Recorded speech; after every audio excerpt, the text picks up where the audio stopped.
안녕하세요. 수정쌤입니다. 어제 수능 성적표 받고 여러분들 많이 놀라셨죠? 생각보다 더 파장이 큰 역대 최강의 불수능이 맞는 것 같아요. 그래서 오늘은 이 불수능이 정시에 어떤 영향이 있을 건지, 남은 입시 일정에는 어떻게 변화가 생길지를 좀 살펴볼까 합니다. 자, 첫 번째, 절대평가인 영어의 1등급 비율이 반토막 났답니다. 한 6% 정도가 1등급이라고 하네요. 그러면 예전 비해서 절반 정도밖에 안 돼서 영어 1등급으로 최저학력 기준 수능 최저를 맞추려고 했던 학생들은 많이 차질이 생기겠죠?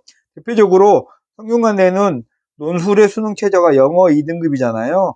이거 못 맞춘 학생들이 엄청 많이 생길 걸로 봅니다.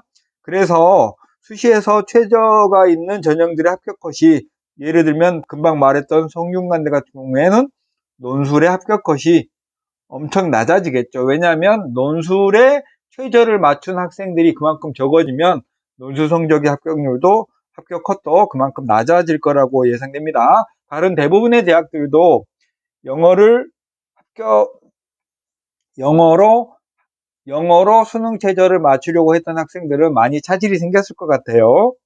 자, 두 번째, 국어 표점이 최고 점수가 149점으로 역대로 제일 높았답니다. 150점이 역대 가장 높았던 국어 표점이라고 해요.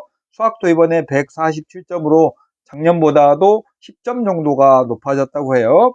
그러니까 상위권 대학들은 주로 표점으로 정시 지표를 활용하는데, 상위권 대학들의 표점이 최상위권은 오히려 좀 더 올라가지 않을까 하는 예상을 해봅니다.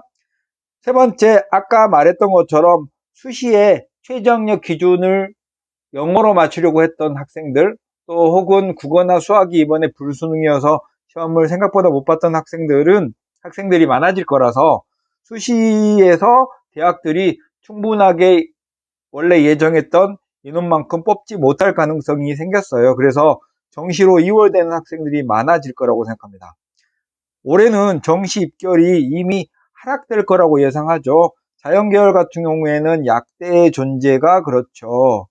그 다음에 모집 인원이 많아지는 이유도 합격선을 낮추는 역할이죠. 그리고 정시로 이월된 학생이 많아지면 모집 인원이 더욱 생각보다 더 많아지니까 정시 합격선이 좀 더 떨어질 거다. 근데 여러분, 이 성적대에 따라서 합격선이 내려갈 수 있는 요인과 또 올라갈 수 있는 요인들이 공존하기 때문에 실제로는 내려갈지 올라갈지는 알 수 없습니다. 때가 돼봐야만 알아요. 네 번째, 서울대는 정시에서 표점을 반영하는데 표준 점수가 출렁이면 서울대 6개월도 많이 움직일 겁니다. 라고 아까 말씀드렸었죠. 서울대뿐만 아니라 의예과나 서울대나 연고대, 서성한 같은 최상위권의 정시 합격선은 오히려 조금 올라갈 가능성도 있다. 이건 어차피 예상치니까 그렇게 예상만 하기로 할까요?